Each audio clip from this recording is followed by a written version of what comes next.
தற்போது நாம் இருக்கக்கூடிய பகுதி மத்திய பிரதேசத்தினுடைய கான்டுவா மாவட்டத்தில் இருக்கக்கூடிய சோலார் பண்ணை.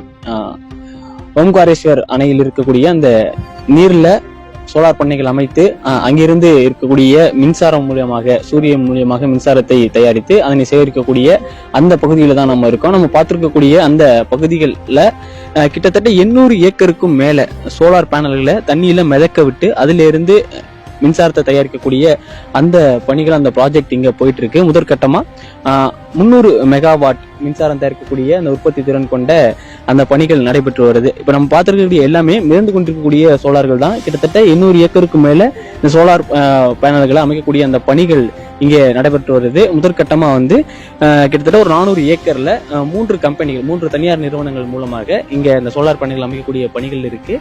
கிட்டத்தட்ட இந்த 300 மெகாவாட் மின்சாரங்கள் இங்க அமைக்கப்பட்டிருக்கக்கூடிய சோலார் பேனல்கள் மூலமாக உற்பத்தி செய்யப்பட்டா ஒரு நாளைக்கு 5 லட்சம் வீடுகள் வரைக்கும் மின்சாரம் வழங்கப்படலாம் அப்படின்னு இங்க இருக்கவங்க தகவல் சொல்லியிருக்காங்க. மத்திய அரசினுடைய நிதி மற்றும் மத்திய பிரதேச மாநில அரசினுடைய நிதியின் மூலமாக தனியார் நிறுவனங்களுடைய பங்களிப்போடு இந்த சோலார் பண்ணை உருவாக்கப்பட்டிருக்கு. ஆசியாவிலேயே மிகப்பெரிய சோலார் பண்ணையாக மார்ச் மாதத்தில் இருந்து இது செயல்பாட்டிற்கு வரும் எனவும் தெரிவிக்கப்பட்டிருக்கு.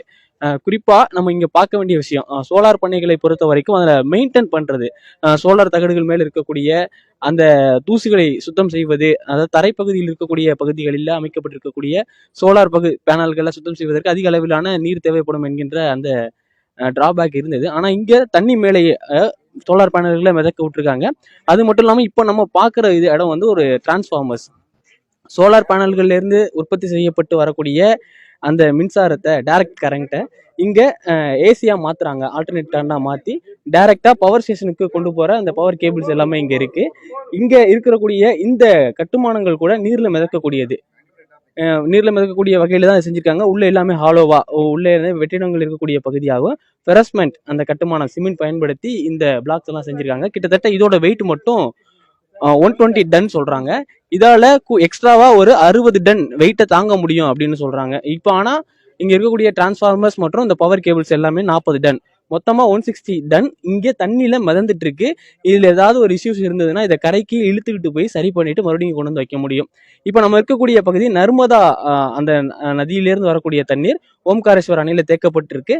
அங்க தேங்கி இருக்கக்கூடிய அந்த தண்ணீருடைய மேற்பரப்புகளை பயன்படுத்தி தற்பொழுது அதை சோலாருக்கு யூஸ் பண்ண முடியுமா, அந்த நீர்பரப்பினுடைய அளவு குறையாமலும் தண்ணீருடைய அளவு குறையாமலும் அதை பார்த்துக்கிற மாதிரியான அந்த திட்டத்தின்படி தான் அந்த சோலார் பண்ணை அமைக்கப்பட்டிருக்கு.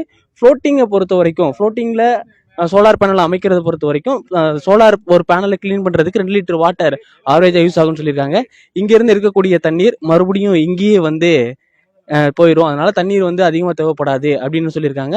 இப்போ பம்ப் மூலமா தான் இங்க உள்ள சோலார் பேனல்ஸ் எல்லாம் கிளீன் பண்றதாகவும் சொல்லியிருக்காங்க. Good morning. இது 140 megawatt floating solar project Omkareshwar மத்திய பிரதேஷில். இது ஓம்காரேஸ்வர் ரிசர்வாயர்ல this is the huge kind of floating solar project install பண்ணிட்டு இருக்கோம். இதை லேட்டஸ்ட் டெக்னாலஜி யூஸ் பண்ணி ஃப்ளோட்டிங் பார்ஜ் யூஸ் பண்ணியிருக்கோம். இங்கே பார்க்கலாம், ஃப்ளோட்டிங் பார்ஜ் இங்கே இருக்குது. இதில் நாங்கள் ஆல் ஏசி டிசி எக்யூப்மெண்ட்டை இதில் இன்ஸ்டால் பண்ணி இதை தண்ணி உள்ள கொண்டு போய் அங்கே நம்ம சோலார் மாடியூல் இந்த பவர் இதுக்கு கனெக்ட் பண்ணி ஹையர் வேட்டேஜை டெவலப் பண்ணி நாங்கள் டிரான்ஸ்மிஷன் லைனே கொடுக்குறோம். இது யூனிக் ப்ராஜெக்ட். நீங்கள் பார்க்கலாம், இதை இந்த தண்ணியில் புஷ் பண்ணிட்டு போய் இவ்வளோ ஹியூஜ் கெப்பாசிட்டி, இது ரேராக இருக்குது. இது ஐஎஃப்பின்னு, இது ஃபெரோசிமெண்ட் பிளாக்லேருந்து பண்ணியிருப்பாங்க. லேட்டஸ்ட் டெக்னாலஜி இதை யூஸ் பண்ணி இதை ஃப்ளோட் பண்ணி உங்களுக்கு எக்யூப்மெண்ட் எல்லாம் இன்ஸ்டால் பண்ணியிருப்பாங்க. இதெல்லாம் தண்ணியில் மிதக்கும். இது டோட்டலி உங்களுக்கு ஒரு 140 டன்ஸ் இதனுடைய செல்ஃப் வெயிட் இருக்கும். ப்ளஸ் இதில் ஒரு 40 டன்ஸ் எக்யூப்மெண்ட் வெயிட் இருக்கும். ஸோ 180 டன்ஸ் ஃப்ளோட் ஆகிட்டு இருக்கும்.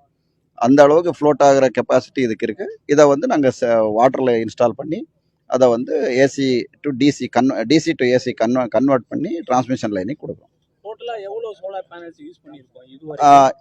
இங்க இப்போ இது டோட்டல் 300 மெகாவாட் ஃபர்ஸ்ட் ஃபேஸு. இதை ஃபர்ஸ்ட் ஃபேஸில் இப்போ ஆல்மோஸ்ட் வி ஆர் 50% ஜாஸ்தி கம்ப்ளீட் பண்ணியாச்சு. அதை ஆல்மோஸ்ட் இப்போ 1,60,000 பேனல்ஸ் இன்ஸ்டால் பண்ணியாச்சு. அனதர் பை ஃபெப்ரவரி எண்ட் உள்ள கம்ப்ளீட் ஆகிடும்னு நினைக்கிறேன். இல்லை, இப்போ இன்னும் ப்ரிப்பரேஷன்ஸ் போயிட்டுருக்கு. இது டிரான்ஸ்மிஷன் லைன் கனெக்ட் பண்ணி சீக்கிரமே இப்போ end of the January or February first வீக்கில் we will connect to transmission line.